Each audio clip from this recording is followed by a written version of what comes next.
Thank you very much for the warm welcome and the warm introduction.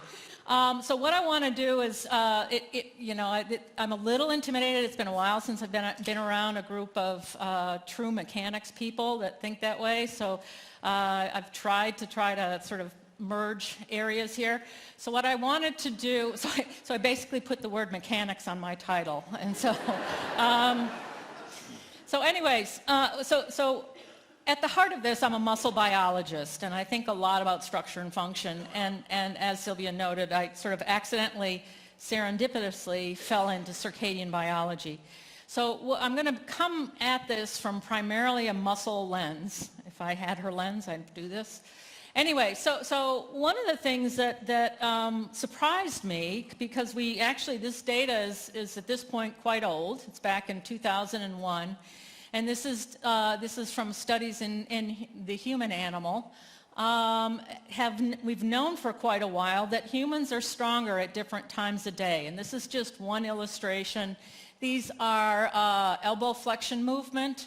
And so I've just sort of, well, you can hardly see the black line. But the point here is these are the same subjects. They're either going to come in at 5 p.m. and do these strength measures with torque and angular velocity. Or they're going to do this at 5 a.m. And what you could see, if you could see this line, is that the strength measures or the torque measures are actually reduced at 5 in the morning and 5 in the afternoon. Now, there's part of me that's like, yeah, no kidding. I mean, you wake somebody up and have them come into the lab and do this. But there are several groups that follow this up with EMGs. And again, I'm a little nervous talking to a crowd that knows these things because EMGs are not perfect. But what the EMGs suggested is this was not a recruitment issue anyways. Now, and this has been shown with lower limb muscles and a variety of different movements in humans. However, showing time of day differences does not by itself mean it is a circadian characteristic. And so part of the talk, at the start of this talk, is going to be, how do you know what's circadian and what just might be just some kind of variation? So the first part is the background on circadian rhythms and the molecular clock. And the second part will be then, what does the clock do in skeletal muscle? And then what are some of the other effects that happen when we disrupt the clock in skeletal muscle? And a little hint, there are some mechanics aspects to this. So first off, circadian rhythms, I assume everybody in the room has some sense of what circadian rhythms are. It's a very old field. So the definition of circadian rhythms is that these are repeating behaviors or oscillating behaviors. They can be rest-activity cycle, they can be sleep-wake cycle, they can be heart rate, they can be blood pressure, so they can be physiological parameters, they can be molecular, but they happen over an approximate 24-hour period. And the initial discovery of this was actually in the 1700s. So the concept of circadian rhythms in biology is actually an old field. And the driver of this circadian behavior actually is at the molecular level. So inside every single cell is this molecular clock, and I'll talk more about that in a minute. It's conserved, and it's in about everything on the planet, ranging from bacteria to plants to parasites to obviously humans and rodents. It was discovered, the mechanism, in the 1980s. And this was what led to the 2017 award, Nobel Prize Award in Physiology or Medicine, was the discovery of this mechanism. However, it wasn't until 2004. Now, for some of the trainees here, that may seem like a long time ago, but for some of us, that just seems a little bit like yesterday. And so it wasn't until 2004 that scientists actually demonstrated that there is a clock in every single cell of your body. So this is not a neuroscience study anymore. This is a whole cell physiology, cell biology study. So whether you're a fibroblast or you're an osteocyte or whether you're a muscle cell, all cells in your body have a clock mechanism. And what does this mean? Well, what it means is we can take that cell out of your body, we can stick it in a dish, and the clock continues to run. It's self-sustaining and it's endogenous to that cell. So it's not the brain telling the clock and the muscle to run. The clock and the muscle runs all the time. The clock and the tendons run all the time. All right? So, but this, again, was in the early 2000s. Now, what has been a major change and sort of why I'm sort of in the field is that some of the studies that have emerged after about 2006, so just a little over 10 years ago, that demonstrated that actually some of the clocks in the peripheral tissues really don't pay attention to the brain that well. So the classic model is that your central clock in your brain is the master clock, and then all the other clocks in your body do what they're told by the brain. Well, there were a number of studies from different groups, my lab included, that showed you can provide different environmental cues like feeding or exercise.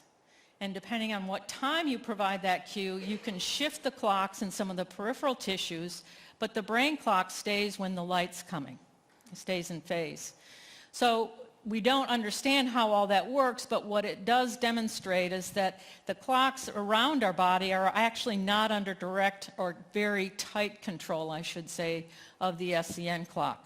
So that has opened up yet another new area. And lastly, again, as many of us here have to try to rely on NIH funding, so who cares? You have this clock, it's an old mechanism, but what we're actually learning right now is that chronic diseases, type 2 diabetes, cancer, mental health, Alzheimer's, neurodegeneration, a variety of chronic diseases are all associated with disruptions in the clock. Now, again, we're at the early stage. We don't know whether it's chicken or egg in this question, but there clearly are correlations between chronic diseases and clock disruptions. And the one that we're starting to study now is that as we get older, our clocks don't function as well. So they become less robust, they become less stable. And so there's sort of there's been this development really over the last 10 years that's taken the field of circadian biology and basically cracked it open and made it applicable to about everybody that studies biological tissues. So I like to put this in here because this is an example of the very first known circadian plant. And as I was talking to one of the trainees at one point, and once you start thinking about circadian, you start seeing it all around you. So to measure something as a circadian behavior, you have to measure that behavior under constant conditions. So in this case, what many of you probably have seen and what was seen previously is this plant that'll open and lower the leaves, open the leaves. But this was associated with the sun rising or the sun setting. So the first experiment was to actually take this plant and stick it into dim light. And what they observed was that the leaves opened and the leaves closed, independent of whether there was sunrise or sunset. So something as sort of elegant as this experiment demonstrated that there had to be some kind of intrinsic mechanism within that plant. And at that point, they didn't even, well, maybe they knew there were cells, but they didn't know a whole lot about cells.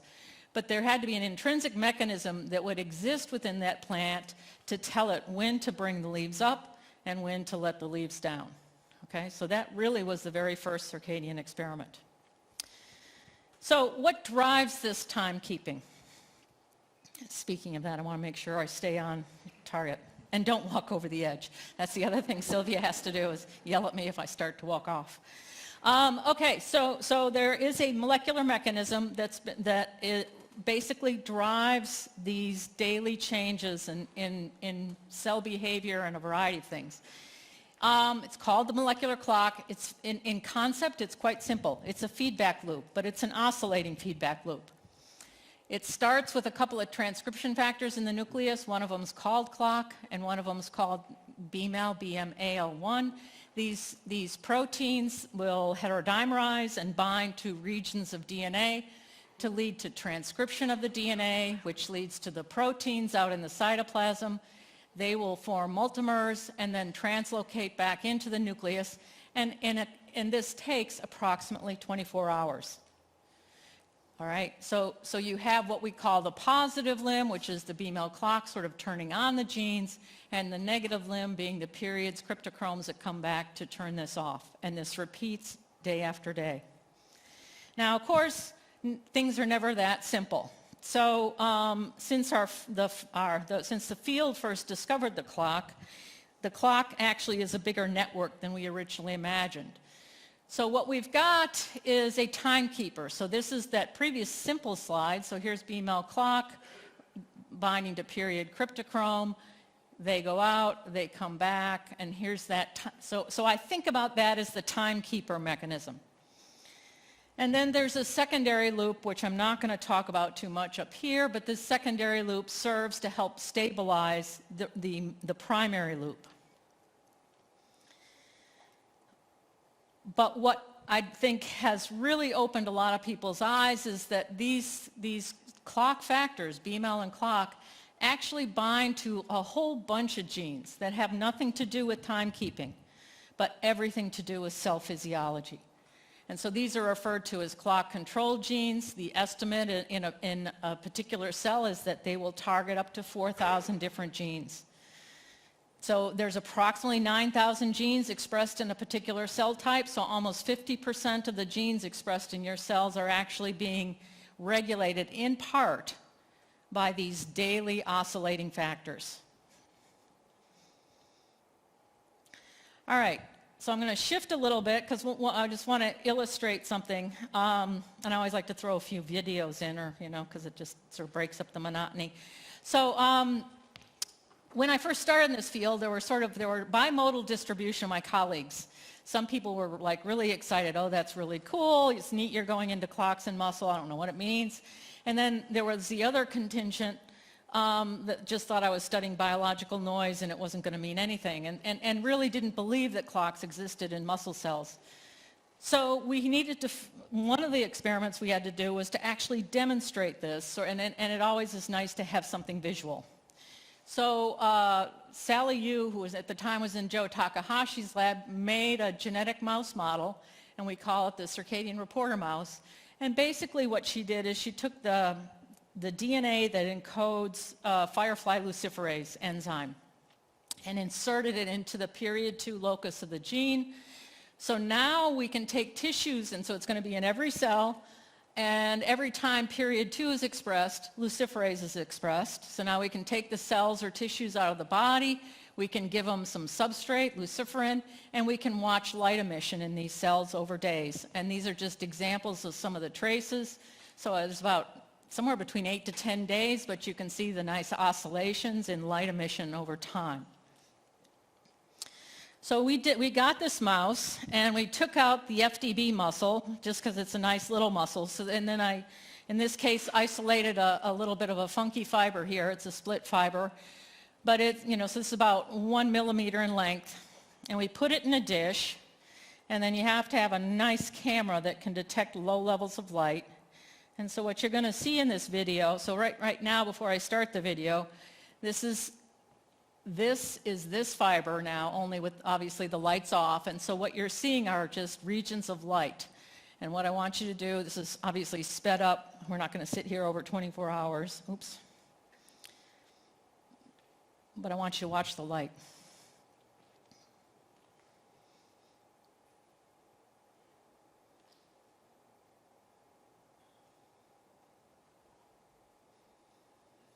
And so one of the other things to remember about muscle cells is they're multinucleated. So in theory, every nucleus within a single fiber is going to be a clock. So we think that every one of those sort of shining lights within that fiber is a clock, is a nucleus, and that's the period 2 oscillating within that fiber. All right, so hopefully that gives you a little background about circadian rhythms and the molecular clock. So what does this mean in terms of muscle structure and function?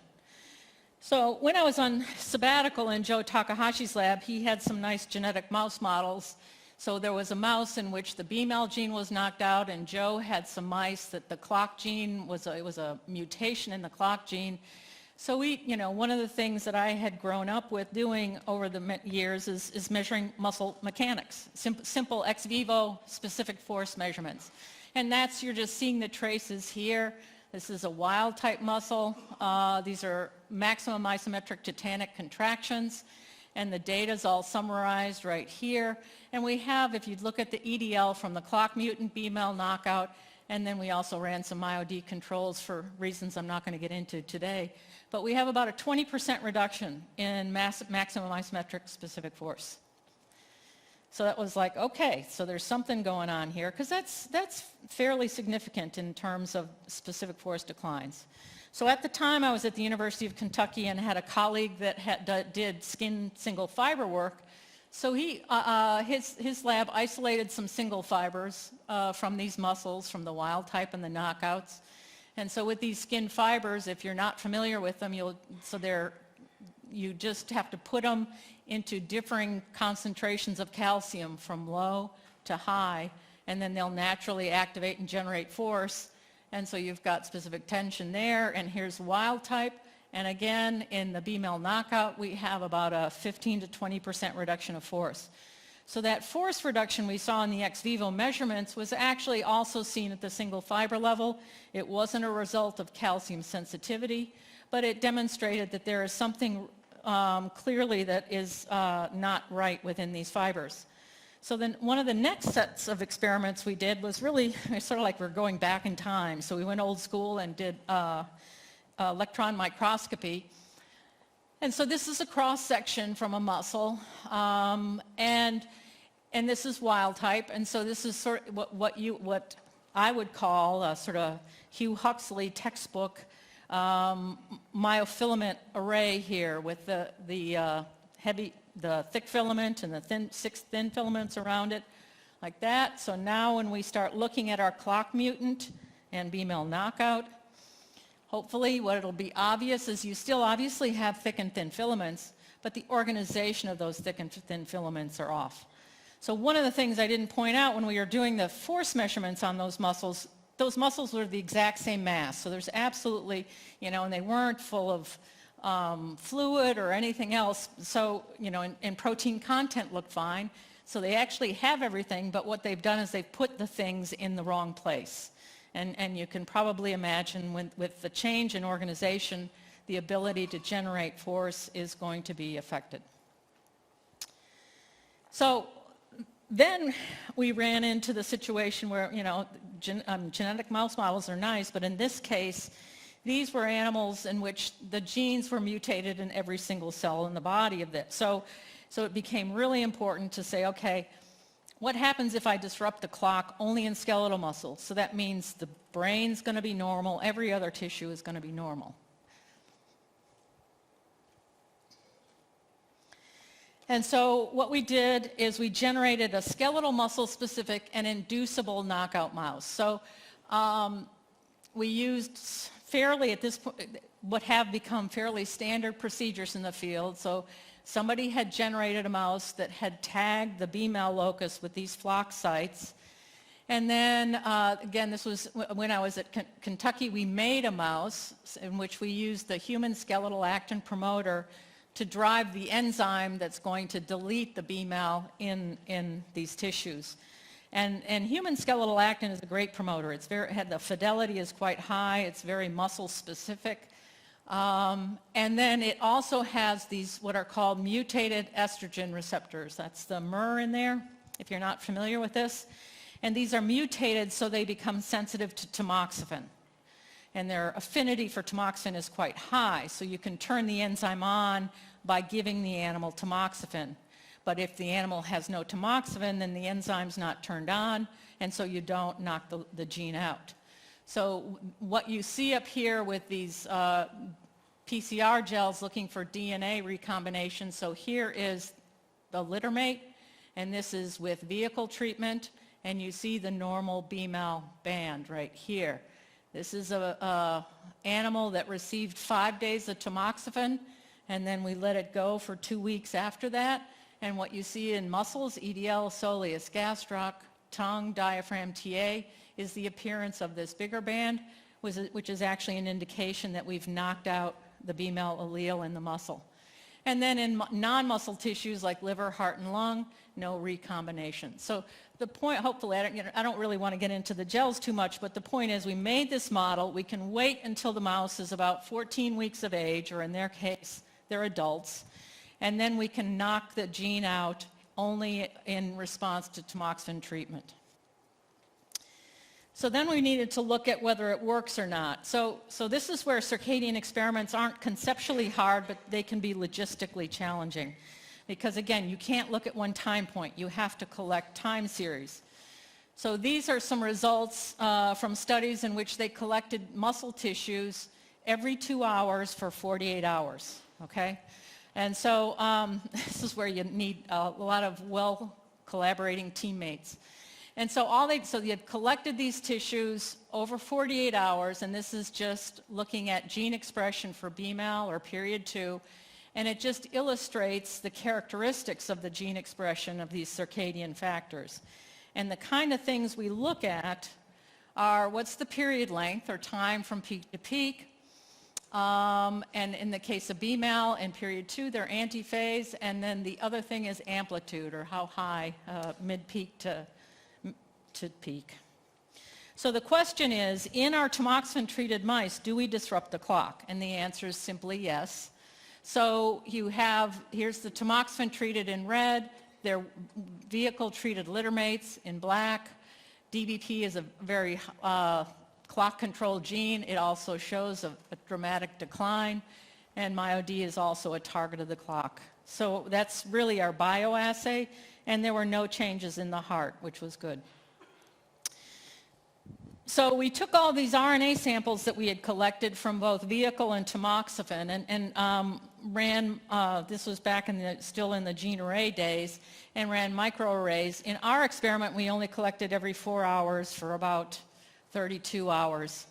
But this is just a heat map. We've got about 1,200 genes that express a circadian pattern.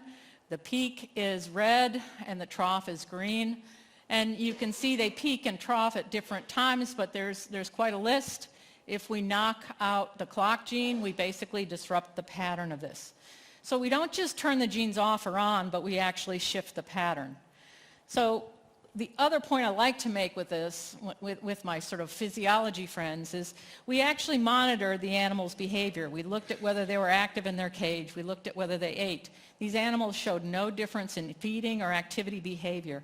So we are changing a tremendously large transcriptional program just by disrupting the clock. So now we start to get towards some mechanics. So one of the things we noticed, so this being a cartoon sarcomere with a Z line, and we have become interested in that really large protein called Titin. So Titin is the largest protein on the planet Earth. It runs from Z line and crosses over the M line. And it provides passive mechanical properties, and some would argue it contributes to active, but that's a topic of some discussion. So anyways, if you look down here, the main point is after we knock out this clock gene, we get an increase of the long form. And it's not, and I think I'll point out at this stage that this creates a mixture in the muscle. So it starts at about 10 to 15% of the longer or compliant form, and after we knock out Bmal, it goes up to somewhere between 35 and 40%. So one of the things we started looking structurally, and so this is just an example of a mouse muscle in longitudinal section where we've stained with the Z-line antibody, so you can see the Z-lines, and we just did some simple sarcomere measurements. And the average sarcomere length wasn't any different, but the variability around the mean was a lot different. And so, so what's the mechanical output of this? Well, using some grip strength measures, these animals are weaker. Doing ex vivo muscle mechanics, maximum specific force is reduced. And we also noticed that almost half of the muscles ripped about mid-belly when we were in the middle of testing. So we're changing some mechanical properties of these muscles.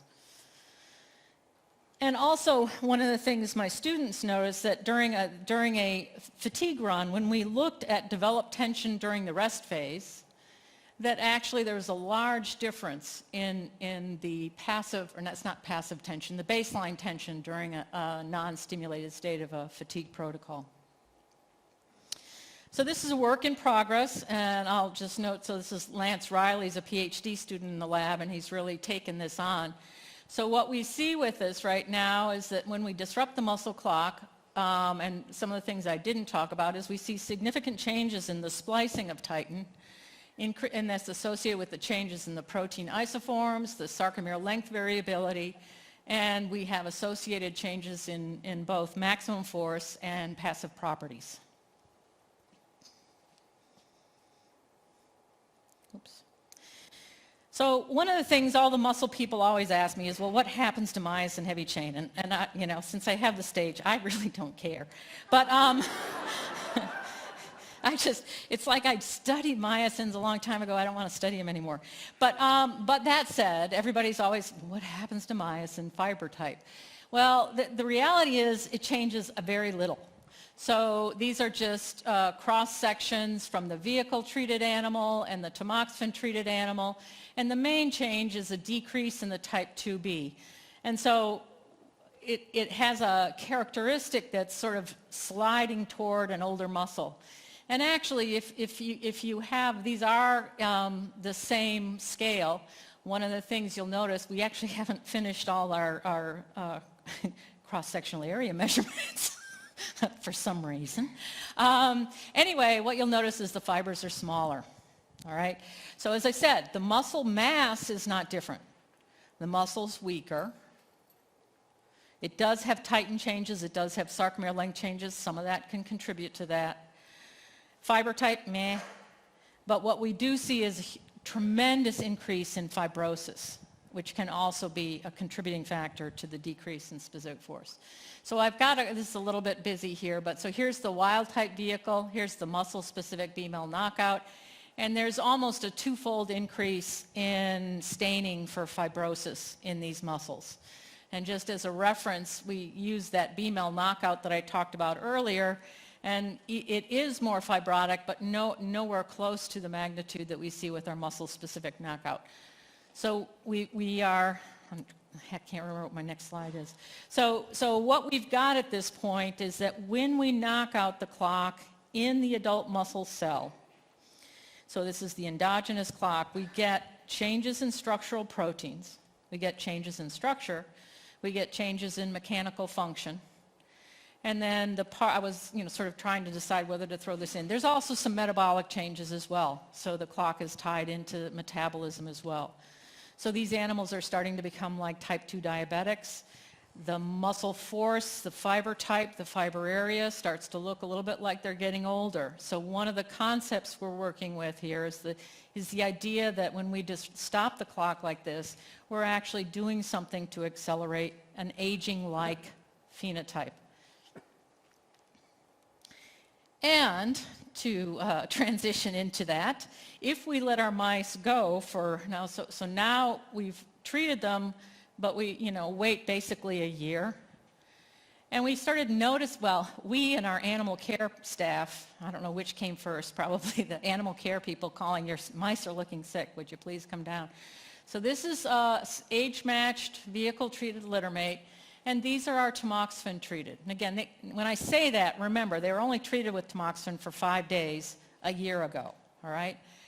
And so some things, if you've never handled mice, there are some things that are sort of striking. One of them is the paleness in the toes. The fur is all roughed up. It looks like they've been fighting, but they've had their own rooms, so they're singly housed. Their ears are a little bashed up, and what you can't tell is the tails are incredibly stiff. Right? So I told you I'd put some mechanics-related stuff in here. So what we did is we said, oh, these mice don't look good, and had a colleague, Tim Butterfield, who had a treadmill and a camera, and so the labeling is extremely high-tech, but it still functions. So we took these mice, and then I took some Nair and actually treated their lower legs. You can't really tell well, but hopefully so you can see the lower leg and the ankle. Yeah, and what you're going to do is, so this is the vehicle treated, and what, this is how, oh, come on, don't tell me, don't do this to me. There we go. All right. So this is just, obviously it's a slow treadmill in the gait, and you can see normal plantar flexion. And you can also notice the tails being held like this, and then what we're going to do is transition into one of the tamoxifen, or the muscle-specific Bmal knockout. So here we go.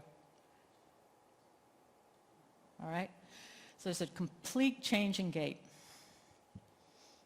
And as someone that did have a little bit of biomechanics as a graduate student, there's no plantar flexion. So if you look, they're doing most of their movement up at the hip. So you're one of the few groups that's actually going to notice this and know what I'm talking about. Most of the time when I'm talking to cell biologists, they're like, plantar flexion, what are you talking about? So anyway, so we've really changed the gait. And so let me just get back to the...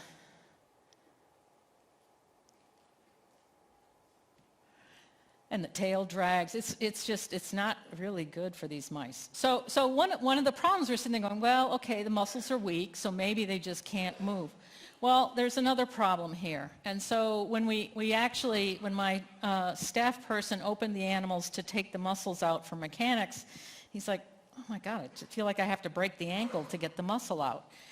And so we went over and took a look. So this would be the tibia and the foot, fibula, so the femur's up here. And these are stained with either Alcian blue for cartilage or alizarin red for bone. So obviously this is the normal kind of vehicle treated. And here's our age-matched, muscle-specific Bmal knockout. And in particular, if you look at number 2, I probably don't have to tell you that's an Achilles tendon that's calcified. So not only are the muscles weaker, but I think actually the range of motion around that ankle is probably pretty limited because of all the calcification that's happened. There are some other changes in the bone. We're trying to, bone's not my specialty, so I'm trying to find some people to help look at these things. This is the rib cage, so this being the sternum, this being the vertebral column. And again, what hopefully you can see here is the loss of the cartilage and even some of the bones fusing onto the sternum. One of the things one of those experiments I wish we had done had we known this is put them on a treadmill. I don't think they would have lasted long. I think pulmonary function would be bad as well as a variety of things. So then, so one of the problems, so I appreciate the nice introduction that Sylvia provided about the way I think, but there can be problems with this. And so meaning that, well, let's try this experiment. So this is one of these experiments we did, and I think it actually is quite profound, but it hasn't made its way into a publication yet. So we took these muscle-specific so we saw this phenotype. These animals don't look well. They look like they're aging. They just don't look. And actually, when you open them up, their hearts are bigger, their kidneys are bigger. About every organ system is affected. So we thought, okay, let's give them a stress. And I'm living in the circadian field. So one of the stress tests that's been developed with aging is something called a chronic phase advance, or executive jet lag, if you want to call it. So basically, we're simulating flying our mice 6 hours to Paris every week, purely by changing the lighting, obviously. So we just phase advance the change in light on them by 6 hours once a week, and then just watch them. And if you take a cohort of young mice and old mice, unfortunately, for those of you in the room that are closer to my age, the old mice start dying, okay? The young mice seem to handle it just fine. So in fact, this is a survival curve. There's about an N of 7, so it's not, that needs some more animals in this. But basically, we don't get any death with the vehicle-treated mice, but yet with our muscle-specific Bmal knockout, they start to die. Now, I can hear the question, what are they dying of? I have no idea. We just find them dead, okay? So the beauty of this experiment, it's a binary option. Every day we go in, you are alive or you're dead, and then we just check the box and put the data up there. So Now, I would like to know what's happening, but I actually didn't expect this. This was, I just thought, well, no, this couldn't happen. But yes, it is happening. So what this says to, again, as someone that has lived and loved muscle my whole entire career, and skeletal muscle in particular, what this is telling us is muscle health is playing a major role in terms of systemic homeostasis. At least that's how I interpret this, right? Because we have, honest to goodness, we have gone through every single tissue of these animals to see whether our genetic recombination is off target or it's not. We only find Bmal knockout in the muscle, all right? And so when you affect muscle, you're profoundly affecting other organ systems in the body. And so that's really, and I'm even finishing early for you guys, this is really where I wanted to hopefully end and hopefully leave you with a message that, first off, and I probably don't need to do that with this audience, but the reminder that muscle accounts for 40% of our body mass for most of us. And it's really the largest organ system in the body in terms of mass. I always have to say that because the skin people always go, but we've got surface area. And so the molecular clock functions in skeletal muscle. So hopefully, even if you didn't understand or didn't want to listen to the rest of this, if you can walk away with these things, this would be great. That would be nice for me. That you recognize that, A, there's clocks everywhere. And in every cell of your body right now, clocks are working. And in particular, so if your main interest is cartilage, if your main interest is ligaments or bone or whatever, there's clocks there, all right? And in muscle, absolutely there's clocks. And so now you have a big organ system that have clocks, and so there's lots of clocks in muscle. And clocks aren't, so this is not just some old evolutionary timekeeper. I mean, it is an old evolutionary timekeeper, but it's doing, so there's a function for keeping time. So one of the things we now think about is temporally segregating programs of gene expression that sync with your daily activities. So, for example, metabolism. What we see from our gene expression studies is the muscles are starting to ramp up things related to oxidative metabolism, fat metabolism, carbohydrate, before you wake up or before the mouse wakes up, all right? So these things are already being turned on before you're getting out of bed. So it's a change. I come from physiology. We think stimulus response. This is not stimulus response. This is anticipatory mechanism. So what the clock is doing is it's changing gene expression in your cells in anticipation of what that part of the day is going to bring. So if it's the active phase, in the muscle, it's going to prepare the muscle to be ready to metabolize lots. Toward the end of the day, it starts going into storage phase and prepares to store. And that's going to be different whether I'm a liver cell or a muscle cell or whatever. 2, the endogenous clock mechanism in muscle is incredibly important for maintenance of muscle homeostasis. So if you break the muscle clock, the muscle doesn't die, but it clearly doesn't work as well. It doesn't work as well metabolically. It doesn't work as well mechanically. We haven't tested this, but I would predict if we look at injury and damage, there are going to be time and day variations on that. So there are a variety of things. In collaboration with Brad Olwin at the University of Colorado, we see a role of the clock in the muscle stem cell population. So these clocks really are out there and they're having an impact.